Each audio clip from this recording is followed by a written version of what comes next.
दोस्तों, हम अपने जीवन में हमेशा अपने मन को लेकर परेशान रहते हैं। हम यह सोचते हैं कि हमारा मन भला शांत कैसे होगा। हमारे मन में तो तरह तरह के विचार चल रहे हैं। हम काम कुछ और करना चाहते हैं, लेकिन हमारा मन हमसे कुछ और ही काम करवा लेता है। इससे पहले कि आप अपने मन को शांत करने का प्रयास करें, यह जानना जरूरी है कि मन का व्यवहार शांत होने वाला है ही नहीं। अगर मन शांत होने वाला हो सकता तो इस दुनिया में सभी के मन शांत हो गए होते और हर कोई अपना जीवन सुखी सुखी बिता रहा होता। फिर न तो कोई हंगामा होता और न ही किसी तरह की कोई तकलीफ। सभी का जीवन खुशी खुशी बीत रहा होता। फिर न तो आप और न ही मैं पैसे कमाने के पीछे भाग रहे होते। समस्या तो यह है कि हम ज्यादा से ज्यादा चीजें इकट्ठा करना चाहते हैं, क्योंकि हमें लगता है कि हमारे पास जितनी ज्यादा चीजें होंगी हम उतना ही सुखी रहेंगे। लेकिन वास्तविकता तो यही है कि बाहर की किसी भी चीज में कोई सुख नहीं है और न ही उनमें कोई दुख है। और यही कारण है कि जब हम किसी चीज के पीछे भाग रहे होते हैं, जब हम कोई चीज पाना चाहते हैं, तो उसे पाकर हमें पल भर के लिए खुशी तो मिलती है, लेकिन बाद में हम उस खुशी का एहसास नहीं कर पाते। वह खुशी दुख में परिवर्तित हो जाती है।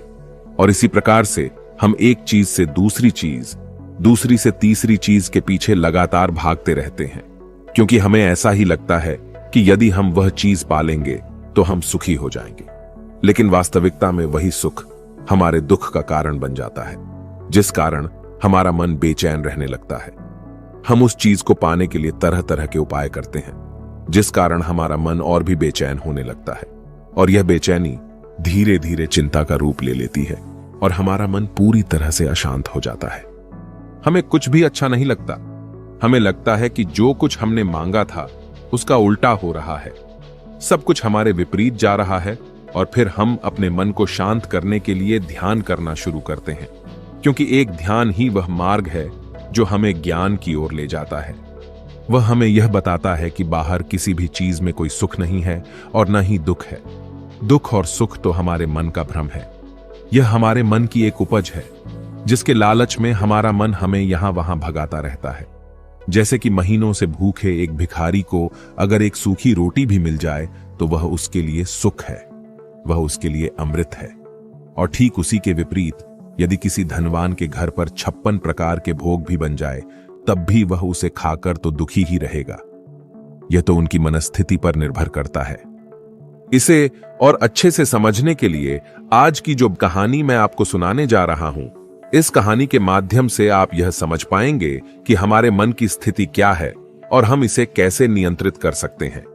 तो चलिए बिना किसी देरी के कहानी शुरू करते हैं। एक समय की बात है, एक गांव में एक युवक रहता था जिसका मन बहुत ही अशांत रहता था। वह हमेशा तनाव में रहता।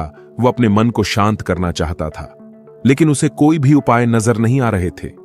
उसके जीवन में कई प्रकार के दुख थे, जिनके कारण वह हमेशा तकलीफ में रहता, तनाव में रहता। एक दिन उसे पता चला कि उसके गांव में एक बौद्ध भिक्षु आए हुए हैं, जो सभी को दुख और सुख पर उपदेश दे रहे हैं। वह युवक तुरंत ही घर से निकला और उनके आश्रम जा पहुंचा। वहां पर पहुंचने के बाद उस युवक ने देखा कि वह बौद्ध भिक्षु सभी गांव वालों को उपदेश दे रहे थे। बौद्ध भिक्षु कह रहे थे कि सभी के जीवन में कोई ना कोई सुख और दुख तो आता ही रहता है, जिस कारण हमारा मन बहुत अशांत रहता है। और एक अशांत मन इस दुनिया का कोई भी सुख नहीं ले सकता। फिर चाहे उसे पूरी दुनिया की धन दौलत ही क्यों न मिल जाए, वह उसे पाकर भी दुखी ही रहेगा। परंतु जिस व्यक्ति का मन शांत है, उसके पास चाहे कुछ भी हो या ना हो, वह हर छोटे पल का आनंद ले सकता है। वह हर पल को खुशी खुशी जी सकता है। इस दुनिया का और इस जीवन का परम सुख भी प्राप्त कर सकता है। इतना कहकर उन बौद्ध भिक्षु ने अपना प्रवचन समाप्त कर दिया और वापस आश्रम की ओर लौट गए। युवक भी उनके पीछे पीछे आश्रम पहुंच गया और इस युवक ने उन बौद्ध भिक्षु से कहा, हे गुरुवर, अभी कुछ देर पहले आप उपदेश दे रहे थे कि एक शांत मन हर पल का आनंद ले पाता है, हर पल को सुखी सुखी जी पाता है। लेकिन इस दुनिया में सभी के पास मन है और सभी के मन अशांत है, तो ऐसे में भला अपने जीवन को कोई सुखी सुखी कैसे जी सकता है। इस दुनिया में शांत मन किसी के पास नहीं। मेरे पास भी एक ही मन है और वह भी शांत नहीं है। गुरुवर, क्या आप बता सकते हैं कि मैं अपने इस मन को कैसे शांत करूं? तभी बौद्ध भिक्षु ने उस युवक को ध्यान के बारे में समझाया, ध्यान के फायदे बताए और उसे कहा, बेटा, ध्यान करने से हमारा मन शांत हो जाता है। हम विचारों के दलदल से बाहर आने लगते हैं और इस कारण हमारे जीवन में सुख उत्पन्न होने लगता है। यदि तुम भी अपने जीवन में सुखी होना चाहते हो, अपने मन के इन विचारों के दलदल से बाहर निकलना चाहते हो, तो तुम्हें ध्यान करना चाहिए। तुम्हें ध्यान का अभ्यास करना चाहिए, क्योंकि यही वह मार्ग है जो तुम्हारे मन को शांत कर सकता है और तुम्हें सही राह पर ला सकता है। उस युवक ने उन बौद्ध भिक्षु की बात मान ली। उस युवक ने उन बौद्ध भिक्षु को प्रणाम किया और वापस घर चला गया। घर पहुंचने के बाद उसने ध्यान करना शुरू किया। वह रात भर ध्यान करता रहा, लेकिन उससे उसे कोई लाभ नहीं हुआ। इस कारण वह अगली सुबह फिर से उन बौद्ध भिक्षु के पास पहुंचा और उन बौद्ध भिक्षु से कहता है, गुरुवर, आपके कहे अनुसार मैंने रात भर ध्यान किया है, लेकिन उससे मुझे कोई लाभ नहीं हुआ। मेरा मन तो अभी भी अशांत है। आप तो कह रहे थे कि ध्यान करने से हमारा मन शांत हो जाता है। तभी वह बौद्ध भिक्षु उस युवा से कहते हैं, ध्यान कोई एक बार करने की चीज नहीं है। यह तो अभ्यास है और धीरे धीरे समय के साथ मन शांत होता जाएगा। इस पर वह युवक कहता है, हे गुरुवर, मेरे पास इतना समय नहीं है।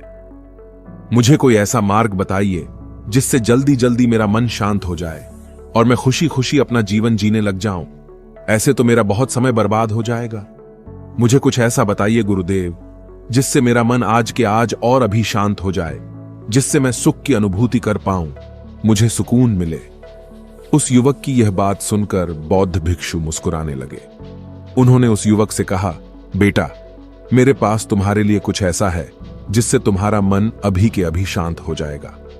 इतना कहकर वह बौद्ध भिक्षु अपने आश्रम में गए और अंदर से एक घड़ा लेकर आए और उस युवक को थमाते हुए कहते हैं, जाओ और पास की बह रही उस नदी से इस घड़े में पानी भरकर लाओ। उन बौद्ध भिक्षु के इतना कहने के बाद उस युवक ने वह घड़ा हाथ में ले लिया और नदी की तरफ जाने लगा।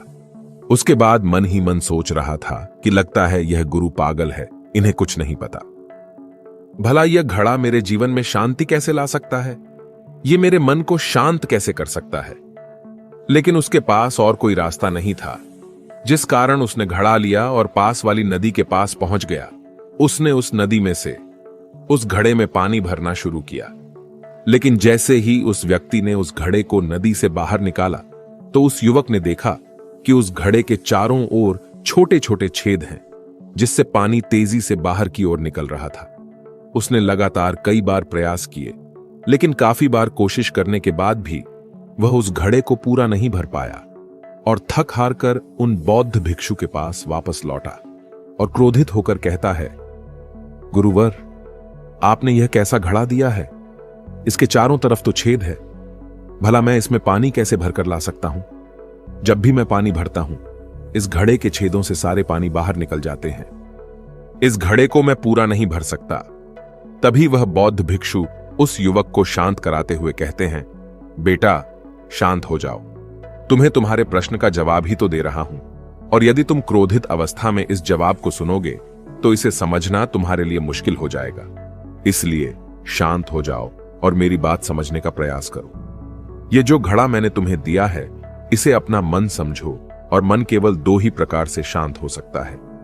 पहला यह कि तुम उसे लबालब पूरा भर दो और उसमें कुछ भी और आने जाने की जगह न बचे। क्या तुम इस घड़े को इस प्रकार भर सकते हो?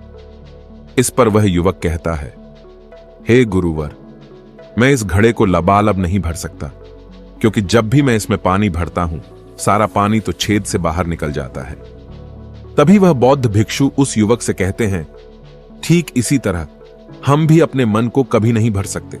हम जितना इसमें डालते जाएंगे, वह सब कुछ हमारे शरीर के द्वारा बाहर आता रहेगा। फिर चाहे वह क्रोध हो, प्रेम हो या फिर दया, हम जो भी अपने अंदर आने देते हैं, वही हमारे अंदर से बाहर भी आता है। और इसीलिए मैंने तुम्हें छेदों वाला घड़ा दिया, क्योंकि यह हमारी मन के जैसा ही है।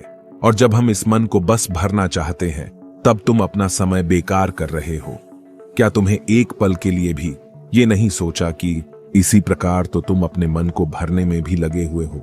क्या इससे तुम्हारा समय बर्बाद नहीं हो रहा? क्या इससे तुम्हारा जीवन बर्बाद नहीं हो रहा? क्योंकि जिस भी चीज से तुम अपने मन को भरोगे, वह तो बाहर निकल ही जाएगी। उस युवक को अपनी गलती का एहसास हुआ।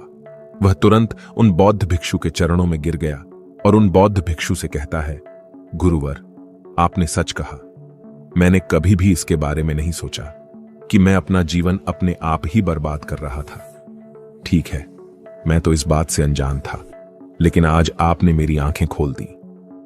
परंतु गुरुवर, अगर यह मन को पूरी तरह भरने का पहला तरीका मन को शांत नहीं कर सकता, तो मन को शांत करने का दूसरा तरीका कौन सा है? गुरुवर मुस्कुराते हुए उस आदमी से कहते हैं, दूसरा तरीका है कि अपने मन को पूरी तरह खाली कर दो। इस पर वह व्यक्ति कहता है, गुरुवर आप ही मुझे बताइए कि मैं अपने मन को खाली कैसे कर सकता हूं। तभी बौद्ध भिक्षु कहते हैं, बेटा यह तो बहुत ही सरल है, बाहर का कूड़ा अपने भीतर मत जाने दो, इस प्रकार तुम्हारा मन अपने आप ही खाली हो जाएगा। वह व्यक्ति कुछ देर सोच विचार करने के बाद बौद्ध भिक्षु से कहता है, हे गुरुदेव यह कैसे संभव है? जो भी हम देखते हैं सुनते हैं वह हमारे मन में ही तो जाता है, वह हमारे भीतर की ओर ही तो जाता है, फिर मैं उसे कैसे रोक सकता हूं? इस पर बौद्ध भिक्षु मुस्कुराने लगे और उस युवक से कहते हैं, बेटा मैं तुम्हें यही तो समझाने का प्रयास कर रहा हूं कि मन को केवल ध्यान से ही जीता जा सकता है और एक दिन ध्यान करने से कुछ नहीं होने वाला। हमें इसके लिए समय देना होगा, हमें इसके लिए धैर्य रखना होगा, इसका निरंतर अभ्यास करना होगा। आगे बौद्ध भिक्षु उस युवा से कहते हैं, बेटा क्या तुम्हें प्यास लगी है? युवक कहता है, हां गुरुवर मुझे बहुत जोरों की प्यास लगी है। इस पर उन बौद्ध भिक्षु ने उस युवक को पानी पिलाया और कहा, ये लो पानी पी लो, इससे तुम्हारी प्यास बुझ जाएगी। लेकिन मुझे एक बात बताओ, क्या आज पानी पी लेने से फिर तुम्हें कभी प्यास नहीं लगेगी? तुम कभी फिर मुझसे पानी नहीं मांगोगे? इस पर वह युवक कहता है, गुरुवर आप कैसी बातें कर रहे हैं?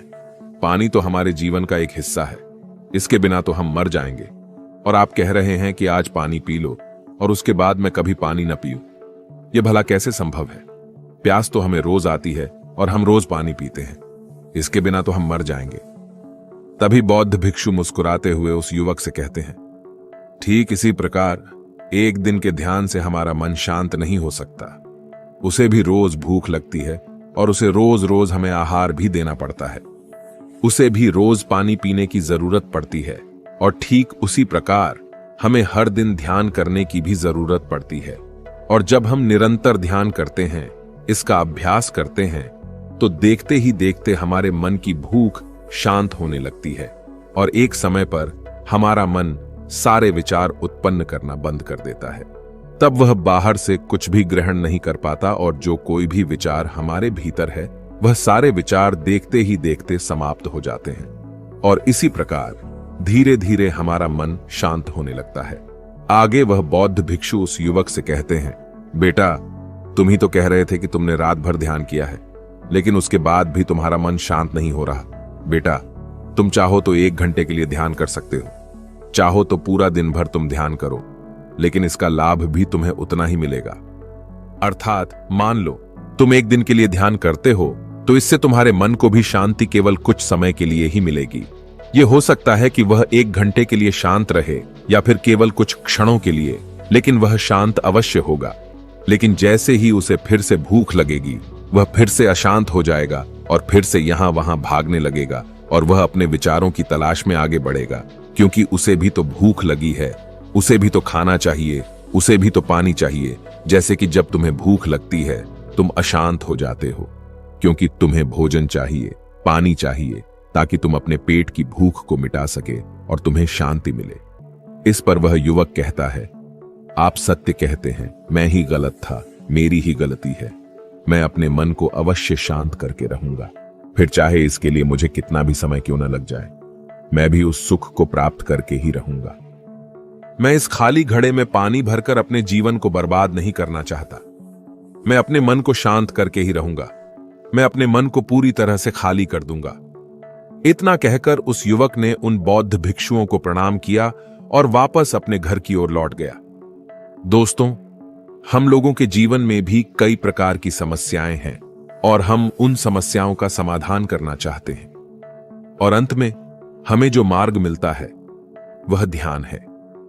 हम ध्यान तो करना चाहते हैं, लेकिन हम उसके परिणाम को तुरंत पाना चाहते हैं। जब हम शुरू में ध्यान करते हैं तो हमें उसका कुछ भी लाभ नहीं मिलता और हमें लगता है कि यह व्यर्थ है। इससे हमें कोई भी फायदा नहीं होने वाला, क्योंकि हमें तो सब कुछ जल्दी जल्दी चाहिए। लेकिन वास्तविकता तो यही है कि ध्यान सब्र और समय मांगता है, और साथ ही उसे शांति भी चाहिए। परंतु हम इतने अशांत हैं कि हमारे भीतर ये तीनों चीजें नहीं हैं। इसीलिए अपने भीतर धैर्य पैदा करें।